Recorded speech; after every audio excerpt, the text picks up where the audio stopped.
എല്ലാ കൂട്ടുകാർക്കും നല്ലൊരു രാത്രി ആശംസിച്ചുകൊണ്ട് നമുക്ക് നേരെ ആദർശിന്റെ നയനയുടെയും അടുത്ത ആഴ്ചയിലെ നല്ലൊരു പ്രൊമോ വിശേഷം കേട്ടാലോ. ആദ്യമായി കാണുന്നവരാണെങ്കിൽ ചാനൽ ഇഷ്ടപ്പെട്ട ഒന്ന് സബ്സ്ക്രൈബ് ചെയ്യാൻ മറക്കരുതേ. അതോടൊപ്പം തന്നെ വീഡിയോ ഇഷ്ടപ്പെടുവാണെങ്കിൽ ലൈക്ക് ചെയ്യാനും മറക്കരുത് കേട്ടോ. നമ്മുടെ മുന്നോട്ടുള്ള യാത്രയിൽ നിങ്ങളുടെ ലൈക്ക് സപ്പോർട്ടുമാണ് നമുക്ക് ഏറ്റവും കൂടുതൽ പ്രചോദനമായി മാറിക്കൊണ്ടിരിക്കണേ. അപ്പൊ നമുക്ക് നേരെ വിശേഷത്തിലേക്ക് അങ്ങോട്ട് പോയാലോ. അങ്ങനെ ഇന്നത്തെ വിശേഷത്തിലൊക്കെ നമ്മൾ കണ്ടു, നയനെ സർജറി ചെയ്യാനായിട്ട് അവിടെ കൊണ്ടുപോയി കഴിഞ്ഞപ്പോ ആകെപ്പാട് ടെൻഷൻ അടിച്ച കനകയൊക്കെ പുറത്ത് നിൽക്കുവാണ്. എന്ത് ചെയ്യണമെന്ന് അറിയത്തില്ല. തന്റെ മോൾക്ക് എന്തെങ്കിലും സംഭവിക്കോ എന്നൊരു പേടിയായിരുന്നു ആ പെറ്റമ്മയുടെ ഉള്ളെന്നറിയാം. എന്തെങ്കിലും സംഭവിച്ചു പോയിട്ടുണ്ടെങ്കിൽ എന്ത് ചെയ്യാൻ പറ്റും. ഗോവിന്ദനാണെങ്കിൽ കാര്യങ്ങളൊന്നും അറിയത്തില്ല. അങ്ങനെ വിഷമിച്ചിരിക്കുന്ന സമയത്ത് ആദർശനോട് പറഞ്ഞു, ആദർശ് മോനെ, എന്റെ മോൾക്ക് എന്തെങ്കിലും സംഭവിച്ചിട്ടുണ്ടെങ്കിൽ പിന്നെ ഞാൻ ജീവനോടെ ഇരിക്കില്ല എന്ന് പറയാ. ഇത് കേട്ടതോ ആദർശ് പറഞ്ഞു, ഇങ്ങനെയൊന്നും പറയല്ലമ്മേ, ഒന്നും സംഭവിക്കില്ല. മോനറിയാലോ, ഇതുവരെ ആയിട്ട് ദേവേനെ എന്റെ മോളെ അംഗീകരിച്ചിട്ടില്ല. പക്ഷേങ്കില് എന്റെ മോള് ദേവിയോടുള്ള സ്നേഹക്കൂടൽ കൊണ്ട്, അല്ലെങ്കിൽ ആദർശ് മോനോടുള്ള സ്നേഹക്കൂടൽ കൊണ്ടാ അവളുടെ കരള് വരെ പകുത്ത് നൽകാണ്ട് തയ്യാറായിരിക്കുന്നത്. ഇനി ഒരു കാര്യം ഞാൻ പറഞ്ഞേക്കാം, ഇത്രയൊക്കെ ചെയ്തിട്ട് പോലും എന്റെ മോളെ അനന്തപുരി വീട്ടില് അംഗീകരിക്കാണ്ട് ദേവേനെ കൂട്ടാക്കിയില്ലെങ്കിൽ ഞാൻ എന്റെ മോളെ അങ്ങോട്ട് വിട്ടു തരില്ല എന്ന് പറയണം. ഈ സർജറി കഴിയുന്നതോട് കൂടിയിട്ട് എന്റെ മോളെയും കൊണ്ട് ഞാൻ അങ്ങോട്ട് പോവാം. ഇനി ഒരിക്കലും ഞാൻ എന്റെ മോളെ അങ്ങോട്ട് വിടത്തില്ലെന്ന് പറയാം. ഇത് കേട്ടത് ആദർശ് പറഞ്ഞു, അമ്മ എന്താ അമ്മ ഇങ്ങനെയൊക്കെ സംസാരിക്കണമെന്ന് ചോദിക്കാം. മോനെ, അറിയാലോ, കല്യാണം കഴിഞ്ഞ നാൾ മുതൽ എന്റെ മോൾ അനുഭവിക്കാൻ തുടങ്ങിയതാ. ഇന്ന് വരെ അവൾക്ക് സ്വസ്ഥത സമാധാനം കിട്ടിയിട്ടില്ല. എന്നിട്ട് പോലും അവൾ ആരോടും ഒരു പരാതിയോ പരിഭവോ ഒന്നും പറഞ്ഞിട്ടില്ല. നവ്യേനെ സംബന്ധിച്ചിടത്താണെങ്കിൽ അവളോട് ആരെങ്കിലും ഒന്ന് പറഞ്ഞിട്ടുണ്ടെങ്കിൽ അവൾ 9 തിരിച്ചു പറയും. പക്ഷെ നയനമോൾ അങ്ങനെയല്ല. ഒരു കുടുംബത്തില് എങ്ങനെയാണ് ഒരു പെൺകുട്ടി നിൽക്കേണ്ടതെന്ന് ഉത്തമ ഉദാഹരണമാണ് നയനമോള്. അവൾക്ക് എന്തെങ്കിലും ആപത്ത് സംഭവിച്ചിട്ടുണ്ട് പിന്നെ എനിക്ക് സഹിക്കാൻ കഴിയില്ലെന്ന് പറയാണ്. ഇത് കേട്ടതും ആദർശ് പറഞ്ഞു, ഒന്നും സംഭവിക്കില്ലമ്മേന്ന് പറയണം. അപ്പോഴേക്കും ജയനും കൂടെ എങ്ങോട്ട് വന്നു. ജയം വന്നു കഴിഞ്ഞപ്പോഴത്തേനും ആദർശിനോട് ചോദിച്ചു, എന്തായി മോനെ കാര്യങ്ങള്, ഡോക്ടർ എന്തെങ്കിലും പറഞ്ഞു എന്ന് ചോദിക്കാം. ഇല്ലച്ചാ, ഇതിലോട്ടൊന്നും പറഞ്ഞിട്ടില്ലെന്ന് പറയാണ്. പിന്നീട് ദേവേനെ സർജറി ചെയ്യാനായിട്ട് അങ്ങോട്ടേക്ക് കൊണ്ടുവരുവാണ്. അപ്പൊ നയനെ സർജറി ചെയ്തതിന് ശേഷമാണ് ദേവേനെ സർജറി ചെയ്യാനായിട്ട് അങ്ങോട്ട് കയറ്റിക്കൊണ്ട് പോകുന്നത്. ഈ സമയം ദേവേന് ആദർശന് നേരെ നോക്കുവാണ്. ആ ഒരു നോട്ടത്തിലെല്ലാം അടങ്ങിയിട്ടുണ്ടായിരുന്നു. പിന്നീട് ആദർശ ദേവേന്റെ അടുത്ത് നിന്നിട്ട് പറഞ്ഞു, അമ്മേ, ഒന്നും സംഭവിക്കില്ല, അമ്മ ധൈര്യമായിട്ട് പോയിക്കോളാൻ പറയാണ്. ഇത് കേട്ട് കഴിഞ്ഞപ്പോ ദേവേനെ പറഞ്ഞു, എനിക്കൊരു പേടിയൊന്നുമില്ല, ഇനി എനിക്ക് എന്തെങ്കിലും സംഭവിച്ചാലും കുഴപ്പമില്ലെന്ന് പറയാം. ഇത് കേട്ട് കഴിഞ്ഞപ്പം ആദർശനെ കണ്ണും നിറഞ്ഞു. കാരണം താൻ എന്തൊക്കെ അമ്മയോട് പറഞ്ഞു പറഞ്ഞാലും അമ്മ ഒരിക്കലും നയനയെ സ്വന്തം മരുമകളായിട്ട് അംഗീകരിക്കാനായിട്ട് കൂട്ടാക്കില്ല. ഇനി അമ്മ സത്യങ്ങളൊക്കെ അറിഞ്ഞ് അമ്മയുടെ മനസ്സിൽ തോന്നണം, എങ്കിൽ മാത്രം അമ്മ അംഗീകരിക്കുള്ളൂ. വേണമെങ്കിൽ ഈ സമയത്ത് ആ സത്യം തുറന്നു പറയാം. പക്ഷെ അങ്ങനെയൊന്നും പറഞ്ഞിട്ടുണ്ടെങ്കിൽ അമ്മ ചിലപ്പോൾ അമ്മയുടെ വാശിക്ക് പറയും, വേണ്ട, അവരുടെ കരൾ പാകത്ത് വന്നിട്ടുള്ള ജീവിതം എനിക്ക് വേണ്ടെന്നോ പറയുള്ളൂ. അതുകൊണ്ട് അതിനേക്കാളും ഭേദം പറയാതിരിക്കുന്ന അമ്മ ആ സത്യങ്ങളൊന്നും അറിയാതെ ഇപ്പം ഇങ്ങോട്ട് പോട്ടെ, സർജറിയൊക്കെ ചെയ്യുന്നതിന് ശേഷം അറിഞ്ഞാലും മതിയല്ലോ. അങ്ങനെ ദേവേനെ അങ്ങോട്ട് കൊണ്ടുപോകണം. ആ സമയം മുത്തശ്ശനും മുത്തശ്ശിക്കൊക്കെ വല്ലാത്ത ടെൻഷനായിരുന്നു. എന്ത് ചെയ്യണമെന്ന് അറിയത്തില്ലാത്തൊരവസ്ഥയിലിരിക്കണേ. ദേവനയുടെ സർജറിയാണ്. ഒരു പക്ഷേങ്കില് സർജറി കരൾപ്പകത്ത് നൽകുന്നതല്ലേ, അപ്പൊ ചിലപ്പോ വിജയമാവാം അല്ലെ പരാജയമാവാം. അങ്ങനെ മുത്തശ്ശി സങ്കടപ്പെട്ടിരിക്കണം. മുത്തശ്ശി അങ്ങോട്ട് വന്നു. അപ്പൊ മുത്തശ്ശി പറഞ്ഞു, അതെ, വിഷമിക്കേണ്ട കാര്യമൊന്നും ഇല്ലെന്നാ ആദർശമൻ ഇപ്പൊ വിളിച്ചും പറഞ്ഞെന്ന് പറയാം. അതറിയാം, പക്ഷെ എന്നാലും നമ്മുടെ കുടുംബത്തിൽ ആദ്യമായിട്ടല്ലേ ഇങ്ങനെയൊക്കെ നടക്കണേന്ന് പറയാം. അത് ശരിയാ, നമ്മൾ വിചാരിക്കുന്ന പോലെ ഒന്നും അല്ലല്ലോ കാര്യങ്ങള്. ദൈവത്തിന് ചില തീരുമാനങ്ങളൊക്കെ ഉണ്ടാവുമല്ലോ എന്ന് പറയണം. ഒരു പക്ഷെ ദേവയാനി അങ്ങനെയൊക്കെ കാണിച്ചുകൊണ്ടായിരിക്കും ഇങ്ങനെയൊക്കെ സംഭവിച്ചിരിക്കുന്നത്. ദേവയാനിയുടെ ഉള്ളില് നയനോടുള്ള ദേഷ്യവും വിദ്വേഷവും ഇപ്പോഴും ഉണ്ട്. അത് മാറാതെ ഒരിക്കലും അവൾക്കൊരു നല്ല ഗതി ഉണ്ടാവുമെന്ന് എനിക്ക് തോന്നുന്നില്ല വസുന്ധര. എന്റെ മനസ്സ് അങ്ങനെ ഇരുന്ന് പറയാണ്. അല്ലെങ്കിൽ തന്നെ ആദർശം മലയ്ക്ക് പോകാൻ മാലയിട്ടതിന് ശേഷമല്ലേ ഇങ്ങനെയൊക്കെ സംഭവിച്ചേ. അന്നേ അവളോട് പറഞ്ഞതാ ഇത് ചെയ്യുന്ന പാപമാന്നുള്ള കാര്യം. കാരണം ചെയ്യുന്ന തെറ്റാണ്. രണ്ടുപേരെ തമ്മിൽ അകറ്റാൻ വേണ്ടി കള്ള സത്യമായിട്ടാണ് അവള് ആദർശനെ കൊണ്ട് മലയ്ക്ക് വന്നിട്ട് മാലയിടിച്ചേ. അതൊരു പക്ഷെ അയ്യപ്പ ഭഗവാന് പോലും ഇഷ്ടപ്പെട്ടിട്ടുണ്ടായിരിക്കില്ല. അതുകൊണ്ടായിരിക്കും അവൾക്ക് ഇങ്ങനെ ഒരു വിധി കൊടുത്തതെന്ന് പറയാണ്. വസുന്ധരാമ പറഞ്ഞു, ചിലപ്പോ അതായിരിക്കും, പക്ഷെ നമുക്ക് അങ്ങനെ പറയാൻ പറ്റില്ലല്ലോ. കാരണം ഈ കുടുംബത്തിന് മരുമോളല്ലേന്ന് ചോദിക്കുക. ഇത് കേട്ടോ മുത്തശ്ശൻ പറഞ്ഞു, അതൊക്കെ ശരി തന്നെയാ, പക്ഷെ അവളെ പോലെ ഒരു മരുമോളാണ് നയനമോളെന്നുള്ള അവള് ഇതുവരെയായിട്ടും കരുതിയിട്ടില്ല. ഇത് ബ്ലഡ് വരെ നയനമോള കൊടുത്തേന്ന് പറയാ. എന്നിട്ട് പോലും ഈ സമയം മുത്തശ്ശി പറഞ്ഞു, എന്നാലും ആരാണാവോ ആ കരള് കൊടുക്കാനായിട്ട് വന്നേ, അവർക്ക് 100 കോടി പുണ്യം കിട്ടും. കൃത്യസമയത്ത് തന്നെ അവര് വന്നില്ലേ. അല്ലായിരുന്നെങ്കിൽ എന്ത് ചെയ്താനും ദേവേരന്റെ ജീവൻ പോലും അപകടത്തിലായിരിക്കില്ല എന്ന് പറയാണ്. അത് ശരിയാന്ന് പറയാണ്. ആ സമയം അനാമിക എന്ത് ചെയ്യണം, നേരെ വീട്ടിലേക്ക് ചെല്ലുവാണ്. വീട്ടിലേക്ക് എന്നപ്പത്തിന് രേവതി വന്നിട്ട് ചോദിച്ചു, എന്തായി മോളെ കാര്യങ്ങളൊക്കെ എല്ലാം കണ്ടോന്ന് ചോദിക്കാം. ദേവേനെ കയറി കണ്ടോന്ന് ചോദിക്കാം. കണ്ടമ്മേ, കണ്ട് സംസാരിക്കുകയൊക്കെ ചെയ്തു. പക്ഷെ ഒരു കാര്യമുണ്ട്, എനിക്ക് സന്തോഷമായ ഒരു കാര്യമുണ്ട്. എന്താന്ന് ചോദിക്കാം. അല്ല, കരൾ കൊടുക്കുന്ന ഒരാൾ വന്നല്ലോ, ഇനിയിപ്പോ വല്യമ്മ അധികം വൈകാതെ തന്നെ സുഖം പ്രാപിച്ച് ജീവിതത്തിലേക്ക് മടങ്ങി വരും. അങ്ങനെ വന്നു കഴിഞ്ഞിട്ട് വേണം എനിക്ക് അനന്തപുരിയിലേക്ക് കയറി ചെല്ലാനെന്ന് പറയാം. വെല്ലമ്മ ആ കുടുംബത്തിലേക്ക് വന്നിട്ടുണ്ടെ പിന്നെ എനിക്ക് പേടിക്കേണ്ട കാര്യമൊന്നുമില്ല. കാരണം വെല്ലമ്മ ബാക്കി കാര്യങ്ങളൊക്കെ നോക്കിക്കോളും. അവളുണ്ടല്ലോ ആ നയനെ അടിച്ചിറക്കിയോളും. ഇനി വന്നു കഴിഞ്ഞ ശേഷം ആ മനസ്സിലേക്ക് എരിപൊരി കയറ്റി വരണം. വെല്ലുമ്മ ഇത്രയൊക്കെ അനുഭവിച്ചിട്ട് വരുന്നതുകൊണ്ട് ഉറപ്പായിട്ടും വെല്ലുമ്മയുടെ മനസ്സിൽ നയനയോടുള്ള ദേഷ്യമായിരിക്കും ഉണ്ടായിരിക്കുന്നത്. അതുകൊണ്ട് നമ്മൾ പേടിക്കേണ്ട കാര്യമില്ലെന്ന് പറയാം. ഈ സമയം വേണു പറഞ്ഞു, അല്ല മോളെ, ഇനിയിപ്പം വന്നു കഴിയുമ്പോഴത്തേനും എന്തേലും നമ്മളെ ഇങ്ങനെ കാണിച്ചെന്നുള്ള കള്ളത്തരങ്ങൾ എന്തെങ്കിലും കണ്ടുപിടിക്കോ? എവിടെന്ന്? അതൊന്നും പിടിക്കാനൊന്നും പോകുന്നില്ല. ആ കാര്യത്തിൽ ഒരു വിഷമവും വേണ്ട. അല്ലെങ്കിലും ഇനി വന്നു കഴിഞ്ഞാൽ ഇപ്പൊ ആര് കണ്ടുപിടിക്കാൻ പോകാനാ എന്റെ പുറകെ? പോലീസുകാരെ എന്താണെങ്കിലും വിളിച്ചു വരത്തില്ല. അതുകൊണ്ട് ആ കാര്യത്തിലൊന്നും പേടിക്കണ്ട. പക്ഷെങ്കിൽ അതിനു മുമ്പ് തന്നെ എനിക്ക് അവിടെ കയറി പറ്റണം. എങ്കിൽ മാത്രം ഞാൻ ഉദ്ദേശിച്ച പോലെയൊക്കെ കാര്യങ്ങളൊക്കെ നടക്കുള്ളൂ എന്ന് പറയാണ്. ഈ സമയമാണ് അനു ഹോസ്പിറ്റലിലേക്ക് വരുന്നത്. അനു ഹോസ്പിറ്റലിലേക്ക് വന്നപ്പോ കനകയും ആദർശമൊക്കെ അവിടെ നിൽക്കുന്നുണ്ട്. പെട്ടെന്ന് അനു വന്നിട്ട് കനകയോട് ചോദിച്ചു, അല്ല ആന്റി കുറച്ച് സമയമായി വന്നിട്ടെന്നൊക്കെ ചോദിച്ച് വിശേഷങ്ങളൊക്കെ ചോദിക്കുകയാണ്. അപ്പൊ കനക ഒന്നും മിണ്ടുന്നില്ല. കനകയുടെ കണ്ണ് നിറഞ്ഞു ഒഴുകുന്നപ്പോ അനു ഓർത്തിത് എന്ത് പറ്റി ആന്റിക്ക് ഇങ്ങനെ ഇത്രമാത്രം വിഷമിക്കാനായിട്ട്? കാരണം വല്യമ്മയ്ക്ക് അസുഖം എന്ന് പറഞ്ഞിട്ടുണ്ടെങ്കിൽ ആന്റിക്ക് ഇത്ര സങ്കടം വരേണ്ട കാര്യമില്ലല്ലോ. പിന്നീട് ആദർശിന്റെ അടുത്ത് എന്നിട്ട് ആദർശേട്ടാ എന്ത് പറ്റി? ആന്റിക്ക് എന്നാ പറ്റി? ആന്റിയുടെ എന്റെ കണ്ണൊക്കെ നിറഞ്ഞിരിക്കുന്നത് എന്താ സംഭവം എന്ന് ചോദിക്കാണ്. ഇത് കേട്ടതും പിന്നെ ആദർശം മനസ്സിലായി, മറച്ചു വെച്ചിട്ട് കാര്യമില്ല, അനിയോട് മറച്ചു വെക്കേണ്ട കാര്യമില്ല.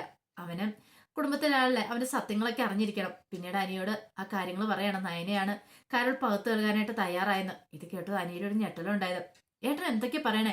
ഏട്ടൻ എന്നിട്ട് അതിന് സമ്മതിച്ചോന്ന് ചോദിക്കാം. അത് പിന്നെ സമ്മതിക്കാതെ അവൾ ഒരേ നിർബന്ധം പിടിക്കുമായിരുന്നു. പിന്നെ എനിക്ക് സമ്മതിക്കാതിരിക്കാൻ പറ്റില്ലെന്ന് പറയണം. പിന്നീട് അനി പറഞ്ഞു, എന്നാലും അത് വേണ്ടായിരുന്നു ഏട്ടാ. അറിയാലോ, കരൾപ്പാത്ത് നൽകാന്ന് പറഞ്ഞാല് എല്ലാവർക്കും ഒരു ടെൻഷനാണ്, എന്തെങ്കിലും ആപത്ത് സംഭവിക്കുമോ നയനയ്ക്ക്. കാരണം നയന അത്രയ്ക്ക് നല്ല സ്വഭാവം ആയതുകൊണ്ട് മാത്രമാണ്. അല്ലെങ്കിൽ വേറെ ആരെങ്കിലും ആണെങ്കിൽ ഇത്ര ടെൻഷൻ വരത്തില്ല. പിന്നീട് കനക വിഷമിച്ച് നിൽക്കുവാണ്. ഈ സമയത്താണ് നന്ദുവും കൂടെ അങ്ങോട്ട് വരുന്നുണ്ട്. നന്ദു ഈ കാര്യങ്ങളൊക്കെ അറിഞ്ഞു. നന്ദുവിന് സഹിക്കാൻ പറ്റിയില്ല. നന്ദു കനയോട് പറഞ്ഞു, നമുക്കൊരു കാര്യം ചെയ്യാം, സർജറി കഴിയുമ്പോഴത്തേനും നമുക്ക് ചേച്ചിനെ വീട്ടിലേക്ക് കൂട്ടിക്കൊണ്ടു പോവാം. ഒരു കാരണവശാലും അനന്തപുരിയിലേക്ക് വിടണ്ടമ്മേ. അങ്ങോട്ട് പോയിട്ടുണ്ടെങ്കിൽ ചേച്ചിയുടെ ജീവൻ ആപത്താന്ന് എനിക്ക് തോന്നേ. ഒരിക്കലും ചേച്ചി സേഫ് ആണെന്ന് എനിക്ക് തോന്നുന്നില്ല. കാരണം ദേ ഈ പറയുന്ന നയനയുടെ അമ്മ അങ്ങോട്ട് വന്നിട്ടുണ്ടെങ്കിൽ അവിടെ ചെന്ന് കഴിയുമ്പോൾ സത്യങ്ങളൊക്കെ അറിയാതിരുന്നിട്ടുണ്ടെങ്കിൽ ഒരു പക്ഷേ പണ്ടത്തെ പോലെ തന്നെയായിരിക്കും ചേച്ചിയോടുള്ള പെരുമാറ്റം. അല്ലെങ്കിൽ തന്നെ ചേച്ചിക്ക് രാവിലെ തൊട്ട് വൈകുന്നേരം വരെ അവിടെ ജോലികളാണ്. ഇപ്പൊ സർജറി കഴിഞ്ഞ് വീട്ടിലേക്ക് എന്നാൽ ജോലികളൊന്നും ചെയ്യാൻ പറ്റത്തും കൂടെ ഇല്ല. അപ്പൊ അങ്ങനെ ഒരു സാഹചര്യത്തിൽ ചിലപ്പോൾ അത് വല്ലാത്ത ബുദ്ധിമുട്ടുകളും കാര്യങ്ങളൊക്കെ ഉണ്ടാക്കും.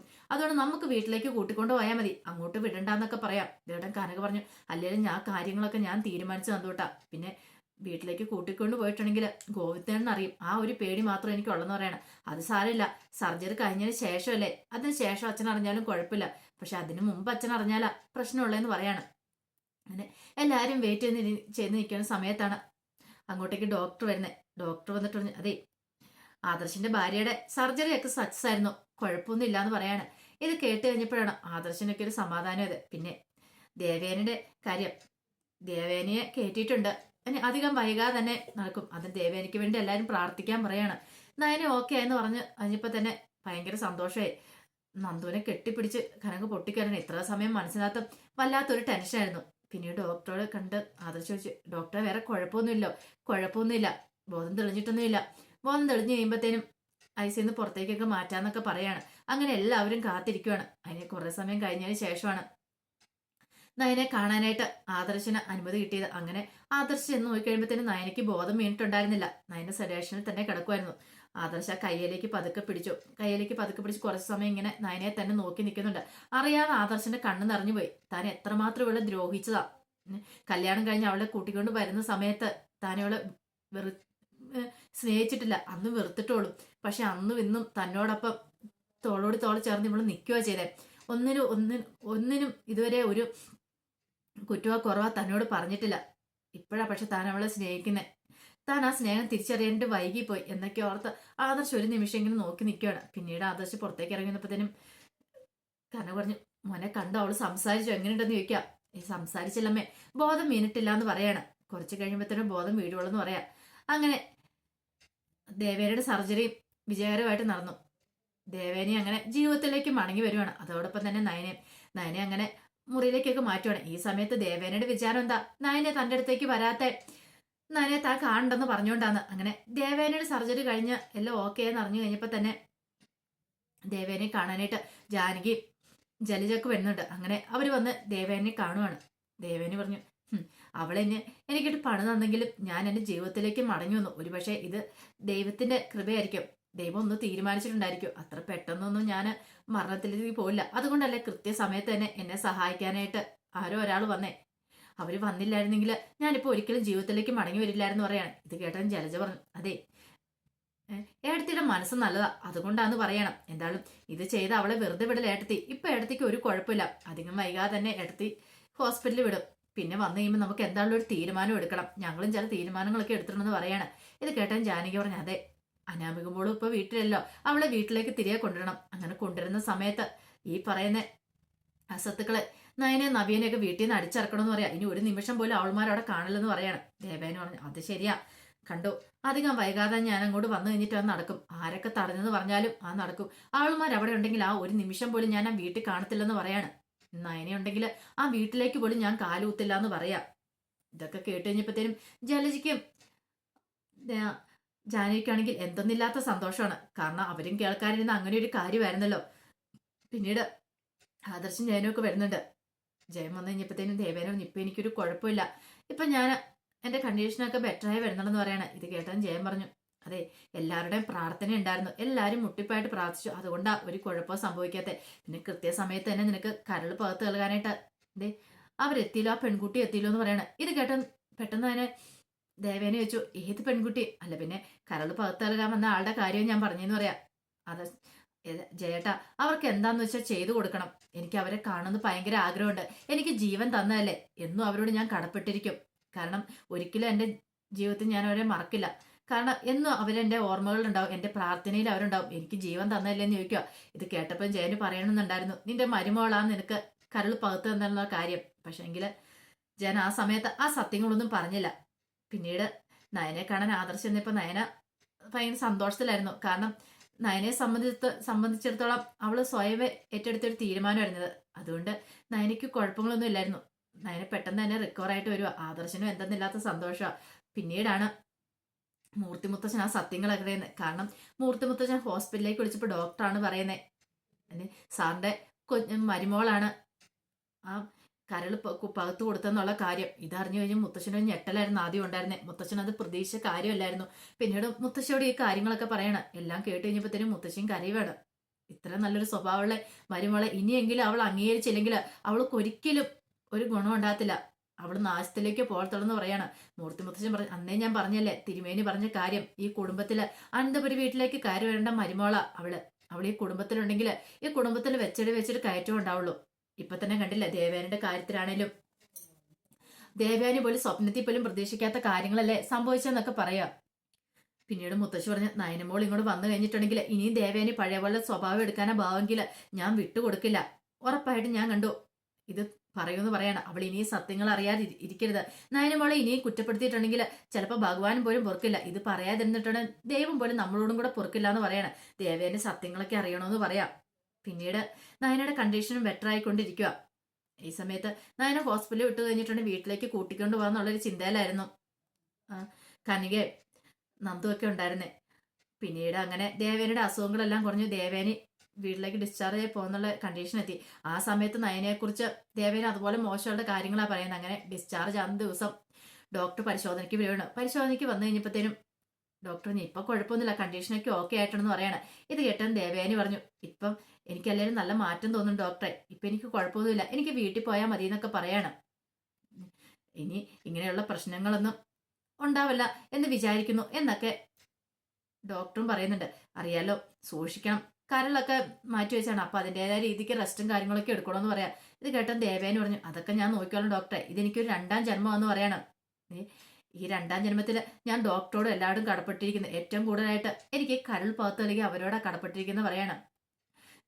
അവരെ ഞാൻ എൻ്റെ കണ്ണിലെ കൃഷ്ണമണി പോലെ നോക്കും. കാരണം എനിക്ക് അത്രയ്ക്ക് ആഗ്രഹമുണ്ട്, അവരെ കാണണമെന്ന് ആഗ്രഹമുണ്ട്. എനിക്ക് അവരെ ഒന്ന് കാണാൻ പറ്റുമോ എന്ന് ചോദിക്കുക. ഇത് കേട്ടോ ഡോക്ടർ പറഞ്ഞു, അവർ പേര് വെളിപ്പെടുത്തല്ലെന്നും പറഞ്ഞാണ്ടാ ഈ കാര്യങ്ങളൊക്കെ പറഞ്ഞിരിക്കുന്നത്. അവർക്ക് ഇത് കരൾ പകത്തുനിന്ന് അവരാന്ന് പറയാനായിട്ട് പറ്റില്ല. അവർ പറഞ്ഞിരിക്കുന്നത് അവരാന്നുള്ള കാര്യം പറയായിരുന്നു, അതുകൊണ്ട് ഞങ്ങൾക്ക് ആ പേര് പറയാൻ പറ്റില്ല എന്ന് പറയണം. ഇത് കേട്ടെന്ന് ദേവേനിക്ക് സങ്കടമായി. ദേവേനിക്ക് ഭയങ്കര ആഗ്രഹമായിരുന്നു അത് ആരാ എന്താണെന്ന് അറിഞ്ഞാൽ കൊള്ളാമെന്നുണ്ട്. പിന്നീട് പറഞ്ഞു, എൻ്റെ മരുമോള് ചെയ്ത പ്രവൃത്തി ചെയ്ത് അവൾ ഒറ്റ കാരണം എനിക്ക് ഇങ്ങനെയൊക്കെ ഉണ്ടായത്. ഞാൻ വീട്ടിലേക്ക് അല്ലട്ടെ ഡോക്ടർ, ഞാൻ വെറുതെ വിടാൻ പോകുന്നില്ല. ഇത്രയും ദിവസം ഞാൻ ഇവിടെ കിടന്ന് അനുഭവിച്ചു. എന്നിട്ട് കണ്ടില്ലേ, അവളിപ്പോ എൻ്റെ അടുത്തേക്ക് വരുന്ന പോലുമില്ല. കാരണം എന്താ, അവളാണ് ആ ക്രൂരത എന്നോട് ചെയ്തേ. എൻ്റെ മുന്നിലേക്ക് വന്നിട്ടുണ്ടെങ്കിൽ അവൾക്കറിയാം ഞാൻ എന്താ ചെയ്യാൻ പോകുന്നതെന്ന്. ഞാൻ വീട്ടിൽ ചെന്നിട്ടുണ്ടെങ്കിൽ ആദ്യം അവളെ അടിച്ചിറക്കുകയോ ചെയ്യുന്നതെന്ന് പറയുവാണ്.